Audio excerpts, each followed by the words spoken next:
Hello friends, welcome to my YouTube channel Uttarakhand job updates. आज इस video के माध्यम से मैं आपको बताऊंगा कि मेरा टाइपिंग एक्सपीरियंस कैसा रहा। मेरा असिस्टेंट अकाउंटेंट एग्ज़ाम का जो टाइपिंग था मेरा भी था और वो कल हुआ है। कल का मतलब जो है डेट 29 अगस्त 2023। और जो मेरी शिफ्ट टाइमिंग थी वो थी सेकेंड शिफ्ट थी और उसका जो टाइम था वो था 3 PM। तो सारी चीज़ें मैं इस वीडियो में कवर करूँगा कि क्या क्या चीज़ें हुई, कैसा रहा। तो प्लीज़ वीडियो पे बने रहिए। चैनल पे फर्स्ट टाइम आए तो चैनल को सब्सक्राइब कीजिए, वीडियो पसंद है तो वीडियो को लाइक कीजिए। तो सबसे पहला पॉइंट मैं कहना चाहूँगा टाइमिंग का।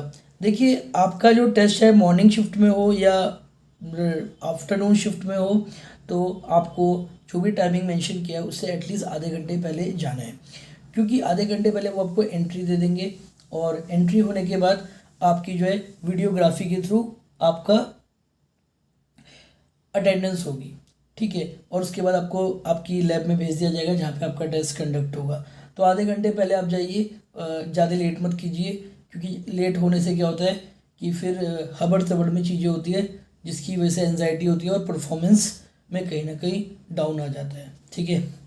तो पहला पॉइंट तो ये हो गया। दूसरा पॉइंट है कि ज़्यादातर स्टूडेंट का कंसर्न था कि कैसा कीबोर्ड में टाइपिंग हो रही है, सॉफ्ट कीबोर्ड है कि नॉर्मल जो बड़ा जो उभरा हुआ कीज़ वाला होता है।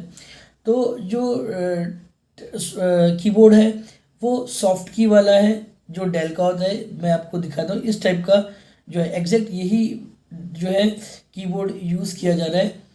और तो ये इसकी कीज़ काफ़ी सॉफ्ट होती है तो कोई दिक्कत नहीं होगी। तो इसमें जो है अच्छी टाइपिंग स्पीड आ जाती है। अगर आपके पास वैसा वाला कीबोर्ड है तो एक बार इस टाइप के कीबोर्ड पे आप प्रैक्टिस जरूर कर लेना, ताकि आपको थोड़ा सा इसके साथ कंफर्टेबल होने में टाइम ना लगे। हालांकि वहाँ पे आपको एक डेमो दिया जाएगा, डेमो टेस्ट, जिसका जो ड्यूरेशन होगा वो 2 मिनट होगा। तो उस 2 मिनट में आप चेक कर सकते हैं कि अगर उस कीबोर्ड में कोई प्रॉब्लम आ रही है तो आप उनको बता सकते हैं, या कैप्स लॉक ऑन है अगर आपके कीबोर्ड का, तो या ये सारी चीज़ आपको डेमो टेस्ट में पता चल जाएगी, ठीक है। अब बात करते हैं कि टेस्ट का डिफ़िकल्टी लेवल कैसा था, इजी था या मुश्किल था। तो देखिए, अगर मैं बात करूं तो जो कोड वाले वर्ड्स होते हैं, कोड वाले, वो बहुत ज़्यादा नहीं आ रहे, बहुत ज़्यादा नहीं कहूँगा, 3 या 4 वर्ड्स जो हैं कोड वाले आ रहे हैं, उससे ज़्यादा नहीं आ रहे हैं। बट मैं अपने कल के टेस्ट के एक्सपीरियंस की बात करूं तो जितना मैं इजी सोच रहा था उतना इजी नहीं था, क्योंकि मैंने पहले वीडियो देखा था। तो ज़्यादातर जो यूट्यूब कुछ वीडियो बने हैं जिसमें टाइपिंग टेस्ट के बारे में बता रखा है, तो उसमें बोला कि काफ़ी इजी है। तो मैं नहीं बोलूँगा कि काफ़ी इजी था, क्योंकि मेरे जो टेस्ट है उसमें कोडिंग तो इतना ज़्यादा नहीं थे, बट जैसे डेट्स होती हैं तो डेट बार बार रिपीट हो रही थी। अब देखिए, क्योंकि डेट में क्या होता है, मान लीजिए आज डेट है 30 अगस्त 2023। अब हम टाइपिंग कर रहे हैं और बार बार डेट्स आ रही हैं, तो उसमें क्या होता है, हमें ये जो एक तो नंबरिंग एंटर करनी पड़ती है, साथ में ये जो बीच में डैश है शिफ्ट के साथ 7, ये प्रेस करना पड़ता है, जिससे थोड़ी सी टाइपिंग स्पीड स्लो हो जाती है। इसके अलावा अगर मैं कोड वाले वर्ड की बात करूँ तो मेरे में ब्रैकेट ज़्यादा आए थे, bracket, open bracket and close bracket.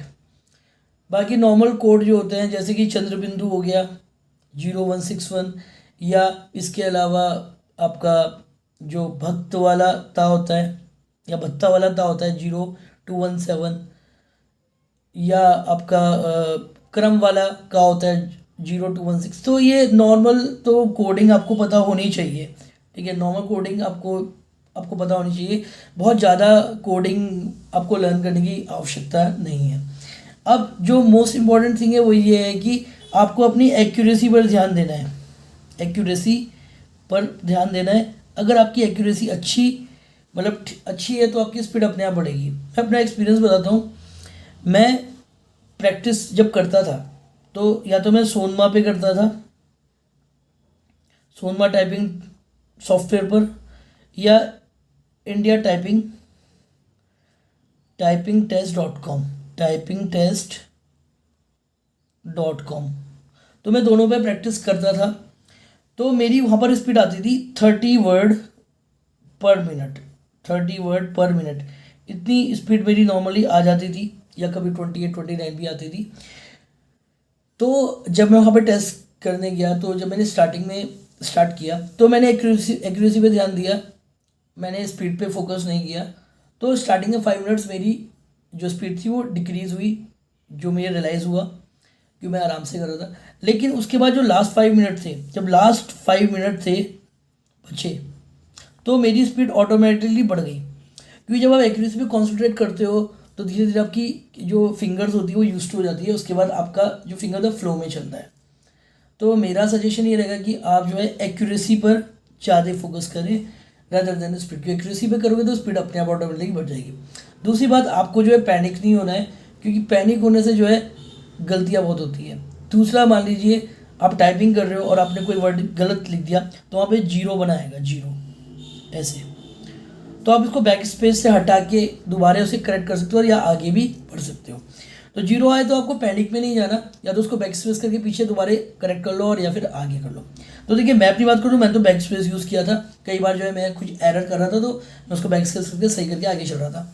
तो इस वजह से मैंने जो पूरा पैरा लिखा, जितना भी लिखा मैंने, उसमें मैंने मतलब कोई भी एरर नहीं करी, क्योंकि एरर मैंने बैक स्पेस से पे जाके करेक्ट कर ली थी। अब देखिए, वहाँ पर ये पता नहीं चल पा रहा है कि हमारा क्वालिफाई हुआ या नहीं हुआ, क्योंकि प्रिंट आउट जब टेस्ट हो जाएगा तो आपको एक प्रिंट आउट देंगे, दिखाएंगे कि आपने कितना टाइप किया और उसमें आपको सिग्नेचर करके वापस देना पड़ेगा। बट उसमें ये नहीं लिखा होगा कि आपने कब क्वालिफाई हुआ या नहीं हुआ, ठीक है। बट मैंने एक अंदाज़ा लगाया, क्योंकि वहाँ पर जो रो थी, मतलब जैसे जब हम टाइप करते हैं तो जो ये पूरा स्पेस होता है टाइपिंग करने का, ये काफ़ी वाइड था। जैसे कि हम सोनमा पे टाइपिंग करते हैं तो एक पूरी लाइन को कंप्लीट जो होती है, फिर नेक्स्ट लाइन पे जाता है, फिर नेक्स्ट लाइन पे जाता है, तो जो ये स्पेस होता है ये कम होता है सोनमा पे, इतना ज़्यादा नहीं होता। बट वहाँ पे मैंने देखा वो काफ़ी वाइड था। तो मैंने एक अंदाज़ा लगाया कि अगर मान लीजिए वहाँ पर आप 15 लाइन्स कंप्लीट कर रहे हैं, यानी आपने टाइपिंग करके आपका जो प्रिंट आउट है उसमें अगर आपकी 15 लाइन कंप्लीट है तो आप क्वालिफाई कर रहे हो ईजिली, ठीक है। देखिए, ये मेरा एक अंदाज़ा है एटलीस्ट का, ये एटलीस्ट की बात कर रहा हूँ मैं, कि अगर आपने 15 लाइन कंप्लीट कर ली तो आपका 100% क्वालिफाई है, ठीक है। तो कोशिश करिए कि आप 15 लाइन, मतलब 14-15 से ऊपर ही लाइन करिए। अगर मैं अपनी बात करूँ तो मेरी तो लगभग 27 लाइन्स कंप्लीट हो गई थी, तो क्वालिफाई हो ही गया होगा। तो बस यही आपको बताना चाहूँगा कि एटलीस्ट आप इतना रखिए। बाकी इतना डिफिकल्ट नहीं है, नॉर्मली अगर आप रेगुलर प्रैक्टिस कर रहे हैं तो डेफिनेटली आप अच्छा करेंगे। और मेरे में थोड़ा सा मुझे ऐसा लगा, थोड़ा सा डिफिकल्ट पैरा था, बट जरूरी नहीं कि हर शिफ्ट में ऐसा है। तो मेन फोकस रखिए अपनी एक्यूरेसी पे, एक्यूरेसी अच्छी होगी तो अपने आप अच्छा हो जाएगा। ज़्यादा फास्ट भागने की कोशिश मत करना, आराम से, बिल्कुल आराम से टाइपिंग करना, टेंशन फ्री होके, और मैं गॉड की सभी का टाइपिंग टेस्ट अच्छे से हो जाए और सबका क्वालिफाई हो जाए और सबका सिलेक्शन भी हो जाए। चलिए, ऐसे किसी और वीडियो के साथ हम आपसे मिलेंगे। Thank you so much for watching my video and all the best जिनका टाइपिंग टेस्ट अभी नहीं हुआ। Okay, bye, take care.